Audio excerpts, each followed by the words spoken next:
भारत और भूटान, दो हिमालयी पड़ोसी, जिनके बीच के संबंध केवल सीमाओं तक सीमित नहीं, बल्कि विश्वास, सम्मान और साझी प्रगति की कहानी है। भारत भूटान संबंधों की कहानी दक्षिण एशिया में सहयोग, स्थिरता और पारस्परिक विकास का उदाहरण प्रस्तुत करती है। इन ऐतिहासिक संबंधों को औपचारिक रूप से वर्ष 1968 में राजनयिक रिश्तों की स्थापना के बाद नई दिशा मिली। दोनों देशों के बीच नियमित राजनीतिक और आधिकारिक संवाद इन विशेष संबंधों की पहचान है। प्रधानमंत्री नरेंद्र मोदी ने वर्ष 2014 में पदभार ग्रहण करने के बाद अपनी पहली विदेश यात्रा भूटान की ही की, जिससे इन ऐतिहासिक संबंधों को नई ऊर्जा मिली। इसके बाद उन्होंने अगस्त 2019 में अपने दूसरे कार्यकाल के दौरान भूटान का एक और राजकीय दौरा किया। राजा जिग्मे खेसर नामग्याल वांगचुक ने सितंबर 2022 में भारत का दौरा किया।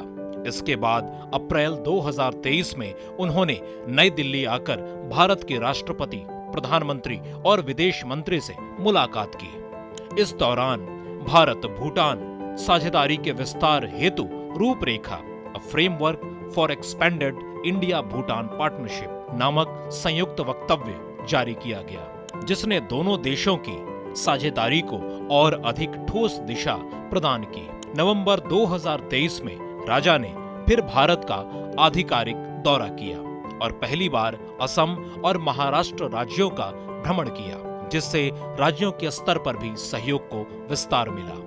दिसंबर 2024 में महामहिम राजा ने एक और आधिकारिक यात्रा के दौरान भारत के प्रधानमंत्री और विदेश मंत्री से भेंट की। मार्च 2024 में प्रधानमंत्री नरेंद्र मोदी ने भूटान की ऐतिहासिक राजकीय यात्रा की। इस अवसर पर महामहिम राजा ने प्रधानमंत्री मोदी को भूटान के सर्वोच्च नागरिक सम्मान order of the drug Gyalpo से सम्मानित किया।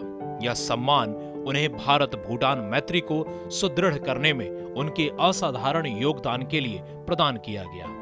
प्रधानमंत्री मोदी इस प्रतिष्ठित पुरस्कार को प्राप्त करने वाले पहले विदेशी नागरिक बने। उसी वर्ष मार्च 2024 में भूटान के प्रधानमंत्री दाशो शेरिंग टोब्गे ने भारत की आधिकारिक यात्रा की, जो उनके जनवरी 2024 में पदभार ग्रहण करने के बाद पहली विदेश यात्रा थी। जून 2024 में प्रधानमंत्री टोब्गे ने भारत में प्रधानमंत्री मोदी और मंत्रिपरिषद के शपथ ग्रहण समारोह में विशिष्ट अतिथि के रूप में उपस्थित रहे। भारत के विदेश मंत्री डॉक्टर एस जयशंकर ने जून 2019 में पदभार ग्रहण करने के बाद अपनी पहली विदेश यात्रा भूटान की थी। भारत और भूटान के बीच संबंध केवल राष्ट्रीय नेतृत्व तक सीमित नहीं है, बल्कि प्रांतीय स्तर पर भी उनका विस्तार देखा गया। असम के मुख्यमंत्री डॉक्टर हिमंत बिस्वा शर्मा ने दिसंबर 2024 में भूटान के राष्ट्रीय दिवस समारोह में भाग लेने के लिए आमंत्रित अतिथि के रूप में थिम्पू का दौरा किया। उन्होंने महामहिम राजा और रानी से शिष्टाचार भेंट की और भूटान के प्रधानमंत्री से मुलाकात की। 2024 और 2025 के दौरान कई भूटानी मंत्रियों ने भारत का दौरा किया, जिससे विभिन्न क्षेत्रों में सहयोग को नई गति मिली।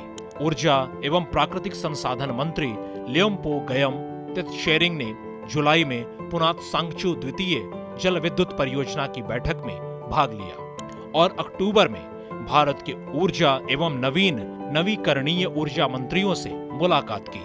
इसके बाद विदेश एवं बाह्य व्यापार मंत्री ल्योम्पो डी.एन.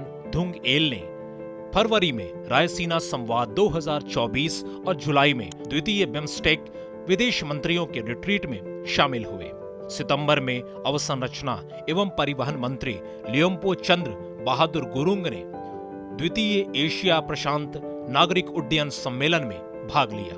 उसी माह कृषि एवं पशुपालन मंत्री ल्योम्पो योंगटेन फुंदशो ने थर्ड वर्ल्ड फूड इंडिया 2024 कार्यक्रम में भाग लिया। वित्त मंत्री ल्योम्पो लेकी दोरजी ने अक्टूबर में कौटिल्य आर्थिक सम्मेलन और दिसंबर में ग्लोबल इकोनॉमिक पॉलिसी फोरम में हिस्सा लिया। स्वास्थ्य मंत्री ल्योम्पो तंदिन वांगचुक ने अक्टूबर 2024 में WHO दक्षिण पूर्व एशिया क्षेत्रीय समिति के 77वें सत्र में भाग लिया। वहीं ल्योम्पो नामग्याल दोरजी उद्योग, रोजगार एवं वाणिज्य मंत्री दिसंबर 2024 में CII पार्टनरशिप समिट और जनवरी 2025 में भूटान इन्वेस्टमेंट रोड शो के लिए भारत आए। इन उच्च स्तरीय यात्राओं और संवादों की श्रृंखला ने भारत और भूटान के संबंधों को न केवल और सशक्त किया है, बल्कि उन्हें एक नए आयाम पर पहुंचाया है। आज भारत और भूटान की साझेदारी केवल पड़ोसी देशों की नहीं, बल्कि विश्वसनीय मित्रों और सच्चे भागीदारों की है, जो हिमालय की ऊंचाइयों की तरह अडिग और अटूट है।